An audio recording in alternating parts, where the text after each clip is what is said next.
Right, everyone, welcome to the third book group. I've got to start by apologising for coming dressed as a pirate in a haystack. I've got a poorly eye, which counts for the pirate look, and I don't have a hairdresser's appointment until April the 28th. So I'm just going to have to look like this till then. But fortunately, I don't have to do very much.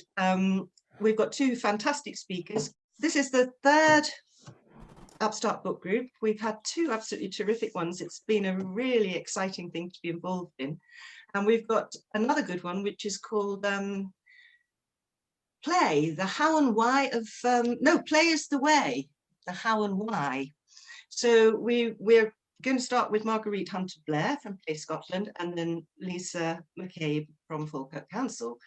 And I'll introduce Lisa in a minute, but I'll just start by introducing Marguerite, and then she can magnificently screen share for us. Marguerite was a community worker in Belfast City, I believe, and then became the CEO of Play Board Northern Ireland. But since 2006, she has been, I'm very glad to say, the CEO of Play Scotland, and it's during her time as in Play Scotland that we achieved a play strategy for Scotland, and things have really moved in terms of the way play's working. Can I introduce Marguerite Hunter-Blair to talk about why play is the way? I'm delighted to be here at the book group, and thank you very much for inviting me. And I'm just going to have a little journey through the chapter that I was delighted to be asked to contribute to Play is the Way. So I have two sections to this wee presentation, and the first one is why play matters. So we know that play contributes to children's development, and whenever I go about, I take the Spice Girls with me. I think it's a nice acronym mnemonic to talk about why and how play contributes to children's development and their social, physical, intellectual, creative and emotional development. It's quite useful if you're put on the spot by a parent or a journalist and just asked off the top of your head, what's play got to do with anything? Just think of the Spice Girls. So we know that through play, children build their self-belief, friendship, resilience. But most of all, what we want for our children is that they're having a happy, healthy, fun childhood here and now. But that doesn't stop us making the instrumental argument to the benefits of play. Children need to play to survive and thrive. But the trajectory, even before COVID-19, was very much away from this, that children are much more indoors, sedentary, supervised with poor physical literacy and strength, overweight, with life expectancy stalled now in Scotland. But on the other hand, we know that play contributes the best start in life and to all these key indicators and Shanari indicators and the kind of the high level outcomes that we're trying to build in place and achieve for all our children and young people. But we know that play is a very misused adult word, as Jean-Jacques Rousseau said. To a child, it is a way of life, but how often as parents or even teachers or early years practitioners have we used those dreaded words, oh, you're just playing, stop doing that and go on with something more important. So we have to catch ourselves on, as we say, and stop ourselves thinking like that. As Maria Montessori said, play is the work of the child. And one of our first big play champions in Scotland was our former Chief Medical Officer, Professor Sir Harry Burns. And what he said was that investing in children's play is one of the most important things we can do for their health and well-being. And until we actually address their health and well-being, we know that children can't learn, can't be in a good position to learn. Freeble was one of the early pioneers of early childhood and thinking, and came up with the term kindergarten and talked about the importance of the outdoor environment and the adult role in creating an outdoor environment that facilitates the optimal development and learning for children and young people. The essential dimensions of play for Maria Montessori were that play was involuntary, enjoyable, spontaneous, and purposeful. And the Reggio Emilio approach to the competent child or he saw children as powerful, and having this innate desire and ability to construct their own knowledge. You know, they're just not blank screens that we implant or imprint things onto. They have this innate desire and ability to learn from before they are born. They don't suddenly start learning when they get to P1, or when the teacher stands up and tells everybody to sit down. That's not the point at which children start to learn. Children are learning from before they are born, and that process of learning continues throughout life. They don't suddenly stop growing with brain development evening out at age 8 or age 14. And the brain doesn't stop learning and growing when you get to 60 or 65 or 70 or whenever we're all supposed to retire. The brain continues to grow and learn throughout life. So play, academic achievement, mental health and well-being, all of these subjects are embedded in a lot of the early pioneers in childhood development. And the role of the environment is key for all of this. The child is the active, dynamic learner, and the environment that provides the opportunities for learning. And that's whether it's for language or all the other aspects of cognitive development. But the problem that we have is that, as the Millennium Gateshead study in 2017 showed us, that by age 7, our children are spending half their day sitting. So they are passive, sedentary learners, mostly indoors. So we need schools to be much more active learning environments, and that we need that learning to be much more actively promoted through playful pedagogy. So why playful pedagogy, and what is it? In Scotland, we have our play strategy, as Sue mentioned, and we now have Realising the Ambition Being Me, which is a resource from Education Scotland to try and promote playful pedagogy in P1 and P2, well, early years and into P1 and P2. And this is a quote from this, and it talks, interestingly, again, drawing on these early educationalists and pioneers in early childhood development, talking about quality interactions, interesting spaces, and the environments that inspire. And so the onus is on the adult to create these learning environments. And we know that children learn when they are playing, and bringing more play into the school day fosters children's natural curiosity and motivation to learn. It also underpins the social and emotional learning of children and young people. And we talk about their self-awareness, self-regulation, social awareness, relationship skills, and responsible decision-making. With playful pedagogy, it puts play experience as central to the learning, giving pupils flexibility to resolve problems, engaging them in activities that are meaningful to themselves. They learn about themselves, and they foster their own independence and autonomy and motivation to learn. Learning for sustainability and decision making also happens through playful pedagogy, where children don't just learn about themselves, the place they live, and their contribution to society. They learn about human rights, about inclusion, about what it means to live in a society. Live in a society and contribute meaningfully to that society. So to embed this in our schools, what we need is challenge, change, and improvement. We need co-learning to develop effective practice, and we need to plan for everyday learning adventures. And these learning adventures need to involve everyone, pupils, teachers, and parents. And so what we're really looking for is a whole school approach to playful pedagogy, but very much grounded in the early years. It has to start in the early years. We can't suddenly just introduce it to children later on and expect them to be able to respond to it on a kind of appropriate age and stage level of development. If they've never been given this autonomy to learn when they were young, they can't suddenly leap into it in P5 or suddenly get it in P7. And what you'll find very often in schools is that children are very passive learners by then, and want to be told the answers to things, or what you need to do to finish a task or to build an object. Children in the early years stages are not looking for anyone to tell them how to do these things. They want to find it out for themselves. So I just want to finish with a film, if I've got time. I'm looking for a quick nod to see if I've got my little time zone. So Play Scotland have been developing a number of resources to try and embed playful pedagogy. And in particular, last summer, we were interested in children in the last years of their preschool, going into P1 and P2, and the anxiety levels that they were having. And we were trying to, so we've got a number of wellbeing cards on our website. We've got a year-long project that's being evaluated by child psychologists for us in Dundee. And there's lots of different resources, and a lot of the schools have been putting up films on Twitter that they take when they're working with the children and young people in a playful way. And I'll just show you a wee excerpt here of what goes on.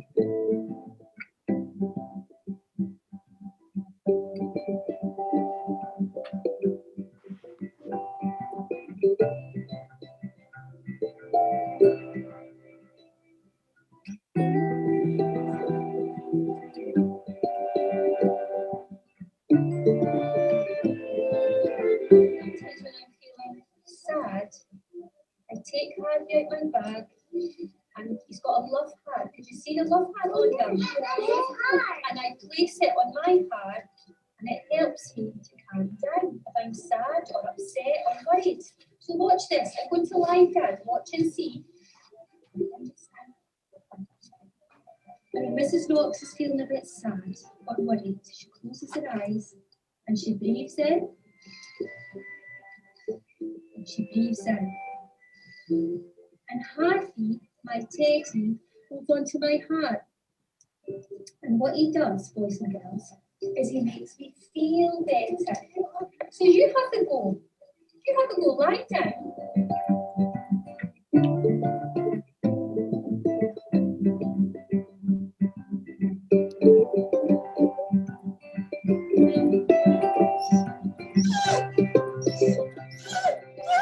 Oh, stop.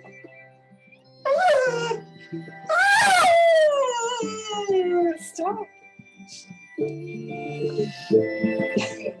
Okay, I hope you enjoyed this little short video, and it was just a little way to show you how you could use the bear. Feel creative, and you could do other things with it as well. But once you get the pack, it kind of all makes sense. Okay, thank you, bye. Okay, sorry, I have to apologise for my dog. I have a singing dog, and when he hears the music, he's wandered down to sing along to the music. So I apologise for the singing dog. Yeah. He's in here. Thanks, everybody. That's me finished. Thank you, Marguerite, and I love the singing dog. When you go through that sort of thing, starting at the beginning with your spice and everything that's important about play, it is unbelievable that the world seems to have forgotten this. I just sat there thinking it's so obvious when you hear it. But we have forgotten it a bit, and it's meant that we're having to sort of reintroduce the idea of play for children once they start school. So our second speaker this evening has had a lot of practice at doing this. Lisa McCabe has been working in, she's, now hang on, let me get the words right, strategic lead, education team manager at Falkirk Council, with strategic lead for quality improvement of early learning. So that's going right across from nursery through into primary 1 and 2. And Lisa was sort of almost a trailblazer for realizing the ambition. So has had a lot of practice, and we're hoping that you can tell us, Lisa, how we can completely transform the whole of Scotland. Good evening, everybody. It's absolutely terrific for me to be here and have this opportunity to speak to you about my chapter in the fabulous Play is the Way. And before I do that, I think I just do want to give a plug For the book, I'm sure we are all people here who have read the whole book, maybe once, twice, maybe 3 times over, but it is a really important book, I think, and it's been written at a really important time. And I think the strength of it actually is the fact that it does bring so many different perspectives right across a whole cross section of everybody and anybody who has a vested interest actually in play pedagogy becoming the norm, and how we do things in Scottish education for our young children. So I think, and I just want to say that I'm grateful actually to all of you who have really tried to promote the book and tried to promote its messages in whichever job and walk of life you represent. I think it really is that important. So my chapter is chapter 6, and chapter 6 is the first chapter in the second section of the book, and the second section of the book really deals with how we take forward a play pedagogy. What is it that it's going to take? There's almost that sense of we've won lots of arguments and we have revisited, I think, a societal and at really strategic levels within education as to the reasons as to why this is an important debate and discourse that we need to have. But really the actual question for lots of us is, well, how do we do that? How do we make change that we want to be? So I'm really speaking from the perspective of trying to do that within a Scottish local authority.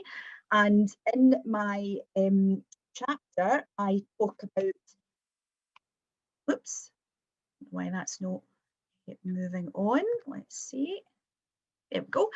I talk about 3 things. I talk about highly effective system leadership. I talk about teacher entitlement to professional learning, and I talk about parents as advocates of play. Now, I don't have time this evening to go into any of these in the depth that I managed to do in the chapter. And actually, if I had more scope, more time, and there was more words that were afforded to me within the book, then I actually might have talked about 5 things that I think are key drivers, and there might be some time later on to explore some of what those other things might be. But I chose these 3 things, and I think I chose these 3 things because these were the things that, as a local authority officer, where they kept coming to the fore when I was being asked by other colleagues across the country as to what it was that we were doing in Falkirk, and it seemed to be that there was something in this recipe that really was helping to make that change and make that difference. So tonight I'm going to pick up on 2 aspects within the highly effective system leadership aspect, and also talk about parents as advocates of play. So within the highly effective system leadership, what I talk about in the book is this idea of norming the discourse around play pedagogy. And I think Sue is right to say that we have maybe lost some of that, and we've maybe lost some of that prominence, particularly around early years over time. And the early level of Curriculum for Excellence in a way should have made that quite different, and should have promoted how we talk and think about early years education within Scotland. But I think my observation of that is that maybe that's been done still within a construct of schooling and of primary schooling, and that can sometimes skew perhaps how we think about what other countries would call an early childhood education system, or early childhood practice. And we don't seem to have that as uniquely set out in Scotland. And we do have the early level, and we don't want to lose that, absolutely, but we do need to remember some of the uniquenesses that should be very prominent within that early level. And sometimes, because that's couched and frameworked within a school-based system that also deals with primary education, also deals with secondary education, some of that uniqueness can indeed be lost. So what I talk about in terms of this highly effective system leadership is that idea really that we do want to normalise, we do want to think about play pedagogy in that really distinct and prominent way, and not be afraid to be saying that there are unique, different things that very young children need from their education, and to think about our curriculum as affording that to them in a sense. But in terms of leading that into practice, I think what we have suffered with a bit in Scotland over time is that we've been a wee bit impatient.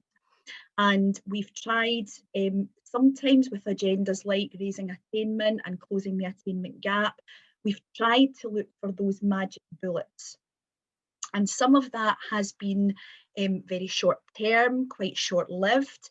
Particularly when we think about our political masters and what they look for in terms of delivering those outcomes, often quite quickly, and then becoming quite frustrated that those quick returns are not able to be evidenced. And play pedagogy is not that. It can never, ever be that. It is something absolutely root and branch about the way that we think about how young children should learn. And really what I try to do in the chapter is make that case to say that if we're going to do this, we need to be prepared that this is an evolution, and it's an evolution, and it's a revolution that's worth making, but it's going to take lots of different factors to get us to that point of sustaining our approach and being able to say that our approach in Scotland is really characterised by our play pedagogy for young children. So I talk about these 3 steps, and they're depicted in the chapter actually as cogs, because and I think that's probably a more accurate depiction, but they do interweave, they do link, and it's really to make that case that actually no matter where you are, what system you lead or what school you are in, you will have aspects probably of all of these things simultaneously, because nothing ever stands still. This is not a linear process. We can't just suddenly say, and I in Falkirk and my Falkirk colleagues that are on the call tonight will attest to this, that it's not about saying, that's it, we're flicking a switch. Yesterday we were doing something else, and today we're all doing play pedagogy. If it were that simple, then actually we might have moved on a bit.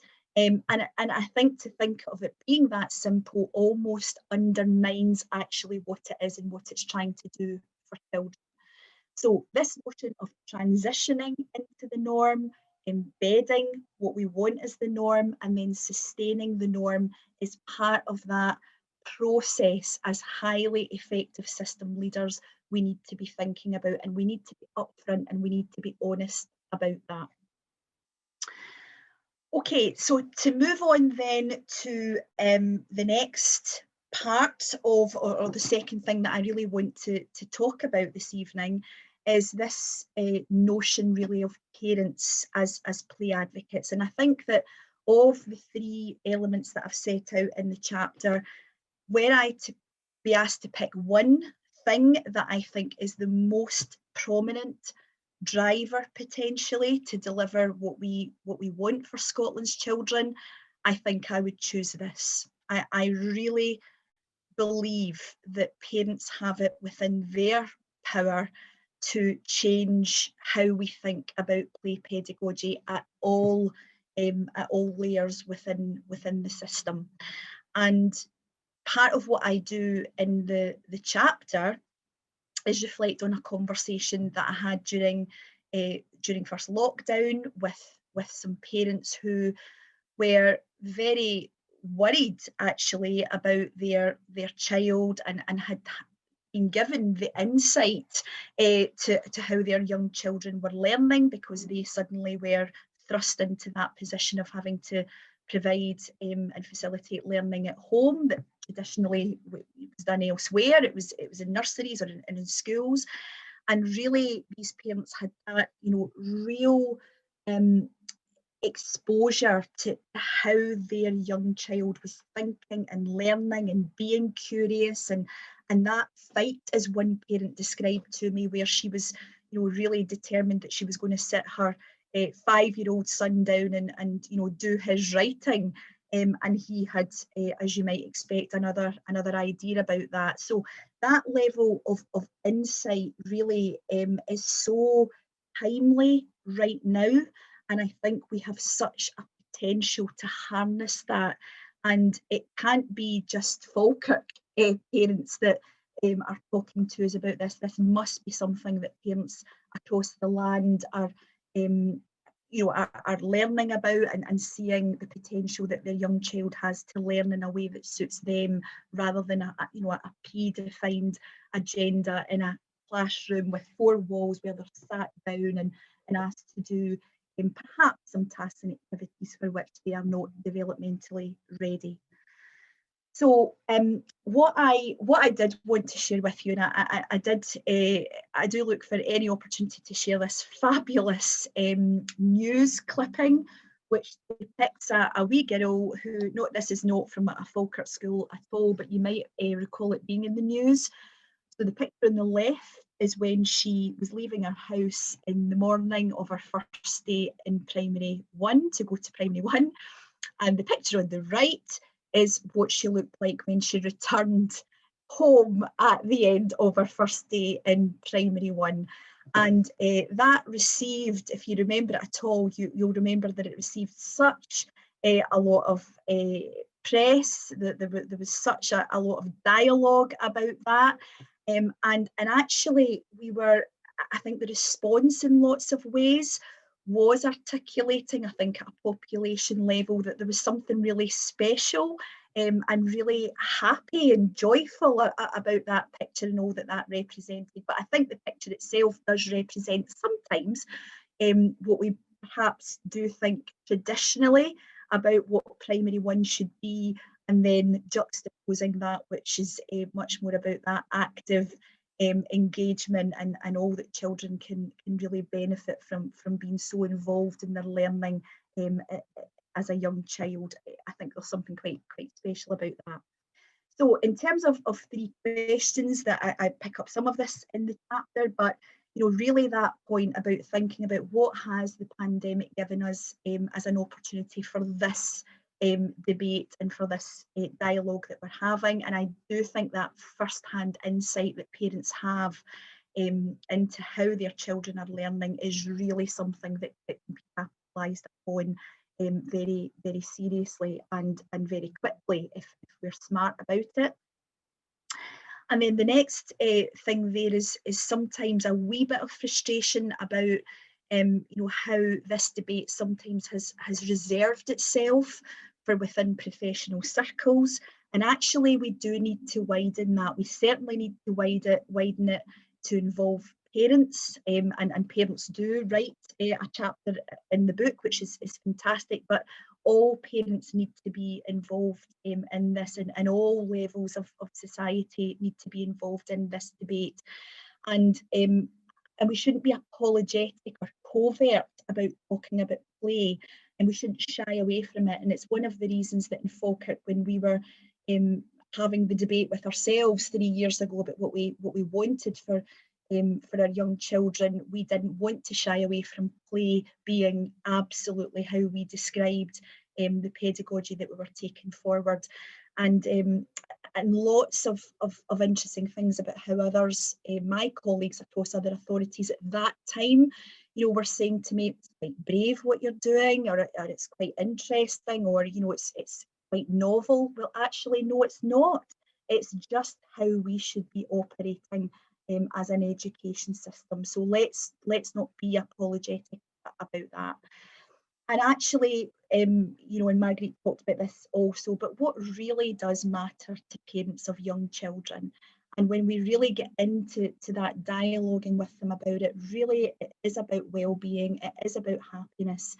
And there is, you know, one of the unique things about a play pedagogy is that we know that it does serve to engage children where they are developmentally appropriate to them, and that does mean therefore that their needs are being met in a holistic way, and that does lead, as we know, to their well-being and to their happiness.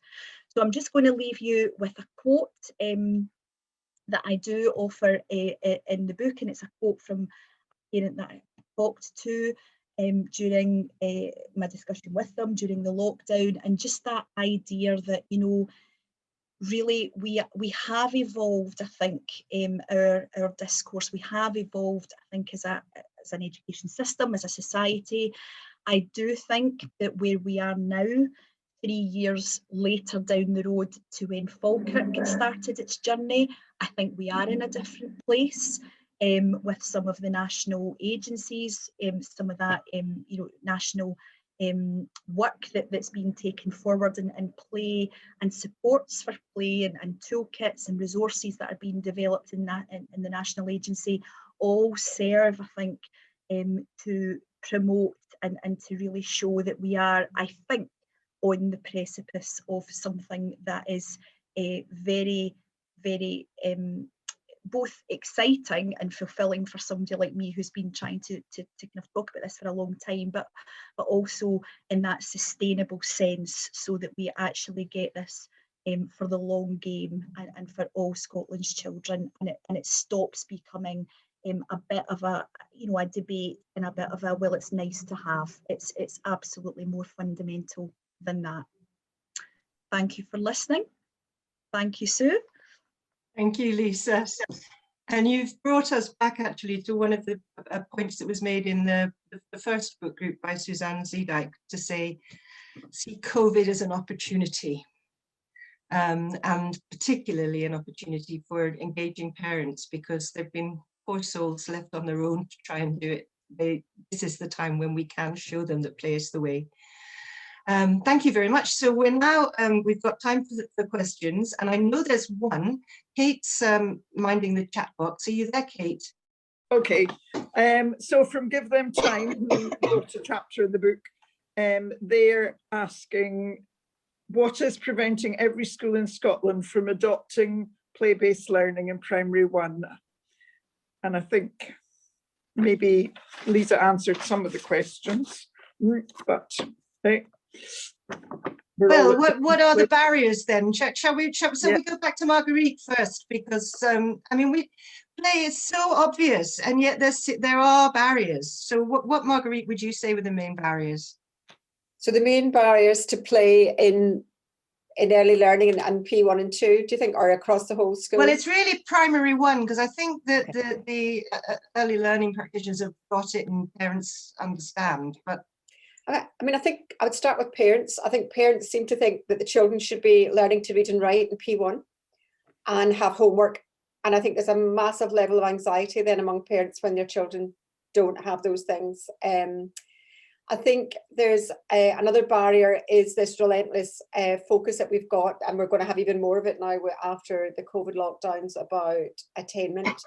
And what do we actually mean by it? What is attainment? What is attainment, and what is the attainment gap? What are we trying to do? So if the purpose of having schools is for children to learn, then we have to really get our head round that the job of the school and the teacher is to motivate and enable children to be curious, investigate, direct their own learning. So our whole attitude of what school is trying to achieve, we've got that the wrong way around. And this idea that children, if they just worked harder, just work harder, you'll do better. Children will do as well as they can do. Just working harder isn't going to achieve these arbitrary targets that we have set for what we think is the average child. What is the average child? Who knows? I've never met one. So what else? I mean, I think financial constraints, I think playground constraints, a lot of them are teachers' car parks, they're tarmac, so there's quite a lot of barriers. I'm not going to go on and on, but it's not difficult when you sit down to do a quick mind map of what are these problems. And I think the more difficult mind map is how to overcome them. Yeah. Lisa. So I think the heart of this is that we are fundamentally measuring the wrong things in our education system as regards young children, and I think we really do need to, and actually that would have been one of the other things that I would have wanted to talk about in the chapter had I had time, was that thing about outcomes, because I don't think we should be apologetic as a system that we need to have outcomes.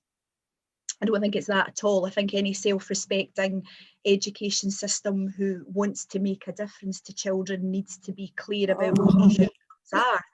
But I also think that we have just used the wrong measures fundamentally. And what that does is it makes the education of young children sit very firmly within a schooling context, and that does mean that people who, parents and others, hang on to some of those traditions in the same way now as they did when perhaps they were at school. And I think there is something kind of root and branch about that we do need to tackle. And I think I will use this platform, if I may, Sue, to maybe just make a call really to perhaps in that regard, have a review of the early level within Curriculum for Excellence. Let's do that. Let's actually take stock. There are polarising debates at the minute within early years education. There are debates right the way through the system, but I think particularly in the education of young children, and we might come to some of what those debates are, but they're really polarising, and I think it's actually not fair to ask teachers in such a polarised system as it is at the minute to operate effectively and feel that they are stepping out of safe parameters. I think that's unacceptable, and therefore I think it's reasonable, given where we are, the fact that we've now on the back of a pandemic, now that we've got these the insight, as I talked about, into how young children are learning, we've got lots of appetite in the system.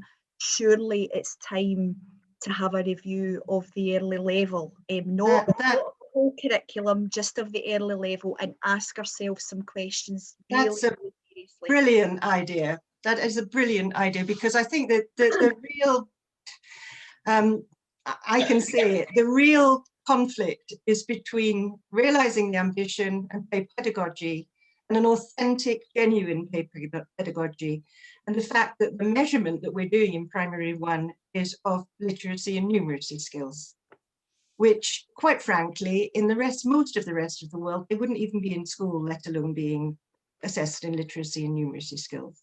So as long as we're trying to do both those things, I think that the P1, P2 teachers are put in an impossible position, because they are mutually exclusive. You can't do both. And of course, there's also the press down into nursery, because we're hearing from nurseries that they're still getting pressure from local authorities to be starting kids on the literacy and the numeracy. And there's the effect that Marguerite has just said on what parents' expectations are. So until we lose the P1 SNSA, we're stuck in that cultural assumption that it's school. Have we got any more questions, Kate? Lots. I'm going to put two together. So yeah, how do we give teachers confidence to try play? And is the importance of play covered as much as as part of teacher training? I presume we mean initial teacher education, ITE. So the short answer to that is no, it's not covered in initial teacher education. And I think we have made another call to action, which is to have plays the way as a core text within the ITE programme for teachers in training. But no, it's not. It's not, and I think that speaks to what I was saying previously about this kind of schoolified and school construct, and we don't in Scotland have what other countries have, which is an early childhood education construct, and we've tried to do a bit of that with early level, but we've gotten so far, but it's still within that construct. So that is an issue, and I think several of the authors actually in Plays the Way pick up on what needs to change in ITE. What would, I suppose, facilitate teachers trying it? Well, I think, to go back to what I was saying in the presentation, I think that if we have this idea as leaders, and I mean political leaders as well, and directors of education, etc., if we have this idea, well, I'm going to permit you to try it, then there is something about that attitude which is not fully facilitative of making a real transformational change, because what that says to me is that we want those quick gains, quick fixes, and all of us would agree and know that by virtue of having a play pedagogy approach, we're doing something really important for children. But we do need to put some measure behind that, and we do need to know that it's making a difference. And that takes me back to what I was saying previously about the outcomes, and are we valuing what we measure, and are we measuring what we value? And those things are just incongruous at the minute. So I think hopefully, to whomever asked the question, that idea of transitioning into play, embedding it, and then sustaining it helps teachers to feel that this is not just, that the stakes are not so high for them. That one of the things that we heard. Sorry, Lisa. One of the things we heard regularly when this was all starting at Upstart meetings was where early years practitioners had been working in schools with teachers, that they were both learning from each other, and that the early years practitioners were really the ones who helped to facilitate what the meaning of play was, so that teachers could start moving forward. Have you tried that in Falkirk? Have you had the two? We do, not by presumption, so not at a sort of systems level, but what we have in Falkirk, and this will be mirrored across the country, is that we have lots of nursery classes within primary schools, and right away, that's absolutely, the kind of situation where those opportunities to work together, across the early level are right there. And I think that we do know that anything that brings practitioners together with different perspectives and different skills and experiences is always to the good, absolutely. But I also just a kind of point about that, and I know that this has come up several times in some of the book groups, that I think there's a bit of a danger in being I suppose cavalier maybe, or presumptuous, that all early learning in childcare is very good. All early learning in childcare is not very good. That is a fact. So while we are trying to cultivate, and we should be, this play pedagogy in primary one, we also need to be remembering that we need to invest and cultivate high quality for very young children in nursery. So there is a kind of danger sometimes that we treat all things as homogeneous groups, and we say that all, children should stay in nursery. Well, they should only stay in nursery if nursery is very good. This is entirely why we talked about a kindergarten stage, because it's that 3 to 7 age range seems to be a natural fit for children to be together, and that's what the early level would suggest, but in fact is not yet happening. But we're on the way, we're moving forward. Kate, have we got more questions? Yeah.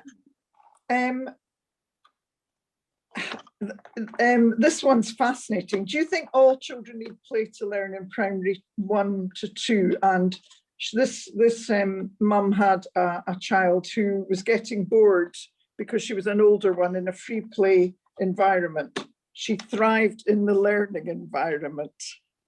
So that's a child that's bored by playing. Well, that's what maybe it was the environment that was not lacking.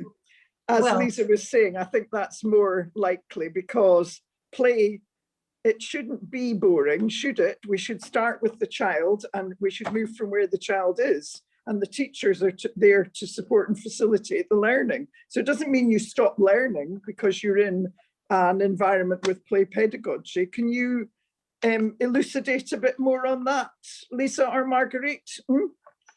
I'll maybe just pop in a wee bit there quickly, because I was trying to answer Sinead.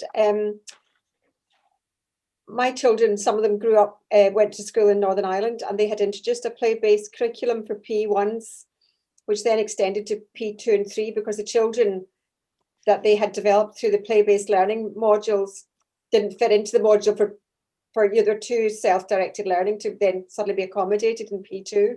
So they had to reteach the teachers up to P3 to accommodate the children that had really just blossomed and mushroomed through this play-based learning. And one of the ways they did it was the classroom was set up into areas and different groups, and there was just so many different self-directed learning activities that the children chose what they did, and they were allowed to expand it and take it forward. And it was just amazing how that was done. But what it takes is a whole school approach to playful pedagogy. If you only try and embed it at the very beginning, what happens is it gets stuck there. It doesn't translate through the school. And I think Lisa talked about it before. You need the play champion. The play champion has to be the head teacher. The power of the head teacher is massive in creating the culture of the school. And it has to run through the whole thing. Now, if you look at the Lego project that was done and evaluated by PEDAL at Cambridge University, where they used the Lego blocks to look at how to improve creative writing. And I'll not go into it, you can look it up and Google it, but basically they had the children that were very good at creative writing, all the different groups right down to the ones that couldn't really do it at all. They were all given bags of Lego, told to build something, and they had group exercises where they talked about what they were doing among themselves. They then did it, they then had to present it to other groups. And what they discovered was through play, everybody's ability to do creative writing improved, not just those that weren't very good at it, everybody. And this is what we really mean by attainment, isn't it? We want to lift everybody up. We don't just want to lift up the ones we perceive as not being as good as the others. We want to actually stretch everybody. So the answer to Sinead in the box there is, yes, your child should have been able to be stretched through genuine, real play-based pedagogy, the type that Lisa is really trying to explain what it looks like in real life. I can talk about it theoretically, but what Lisa's trying to tell us tonight, I think, is how it works in practice. And I think we need to really get the learning from Lisa's colleagues in Falkirk, because that's what we want to see consistently rolled out across Scotland. Lisa? I would just add to that, Marguerite and Sue, to Sinead in terms of that specific question, that if there was lack of challenge, it wasn't play pedagogy. That's just a fundamental, fact of the matter. If it's play pedagogy, it meets the child where the child is at, and builds a curriculum around that. And when you're actually talking about that, you're actually getting some insight, I think, into how complex a thing it is we're asking of our professionals here, which takes us right back, doesn't it, as to what their entitlement therefore needs to be in terms of professional learning and support. And the bit that I didn't talk about tonight is exactly that bit in the chapter, which is that entitlement that we need to bring about for our teachers, right through from initial teacher education, right the way through to being in practice, right the way through, all of that being an entitlement for them, because it's a complex thing, and it is a really, really important thing. And we see from other models, other systems in the world, that you know, teachers who work with very young children are the highest paid and the highest qualified, you know, and in our country we do something different to that. So I don't think we should underestimate the complexity and the skill and the talent that it is, but when you get it right, it's transformative for all children, for absolutely all children. I think one of the other things that was mentioned somewhere in the chat box I noticed earlier on is that huge change when they moved from nursery to school in terms of adult-child ratios, which makes it much more difficult for the primary one teacher, because you're at 1 to 8 in nursery and then it suddenly leaps to 1 to 20, which is one of the reasons that Kate and I are so keen on this idea of a blended workforce, where we can, you know, sort of get more adults with more expertise into those primary 1 classrooms and primary 2. Really, we need to have as good a pupil teacher ratio as possible, because the two big things that change are that adult child ratio, but also the access to the outdoors, which in the vast majority of nursery settings is now, you know, available on a free flow basis, but for most primary classrooms is still a long way from fulfillment. And those points, it's part of your sort of embedding and sustaining. We've got to be moving gradually towards that over the coming years, with parents hopefully agreeing and supporting. Yeah, there was a bit in the chat box, yeah, as well about using local community spaces or disused spaces for teachers to get out to. And then it's better if you've got a better ratio, isn't it? Or access to other adults if you're going out. Well, if you're going out, maybe parent helpers can be brought in as well if it's a specific outing. But I mean, we really do need to have opportunities for children to have access to the outdoors on a very regular basis if it's going to be a proper play-based pedagogy for P1 and 2. Yeah. But I do think that the thing that's excited me coming out of this evening, I mean, we're getting very close to the end, is that idea of asking for a review of early level. It seems when you say it, Lisa, it is totally the obvious way forward, and particularly post-COVID. So I think Upstart should be looking into doing that, asking about whether somebody might think about doing it. I mean, it's not for us to do; it's for people in Education Scotland, I would assume. Yep. I think so, Sue. You know, I think what we do sometimes is we think about the whole thing and the whole of curriculum for excellence, and I think that's not needed right now. I think we need to kind of follow our own advice at times where we say, you know, actually just chunk this down and look at what the priority is.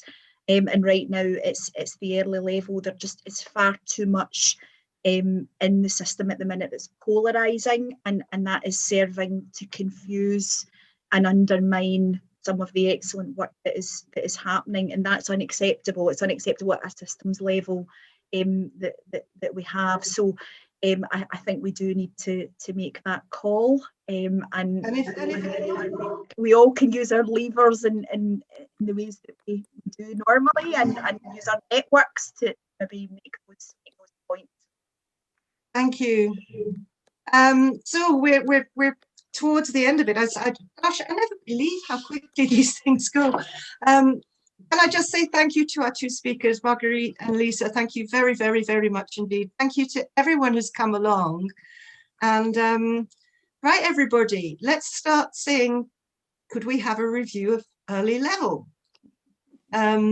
Because and especially because then early years people will be looking at it rather than early level being tagged on to something that's just part of the whole school-based procedure. I think that's pure genius. Thank you very much indeed. And I hope people will be back next week, because we've got John Frank to talk about the public health aspect of a kindergarten stage, but also about an alternative assessment model, because as Lisa and I were saying, we need to be measuring what needs to be measured at that age group. And Alan Sinclair, talking about the huge importance of the first 3 years, which is, again, I think, Lisa, you may have sort of touched on in what you were saying earlier. Thank you very much, everybody, and good night. Thank you.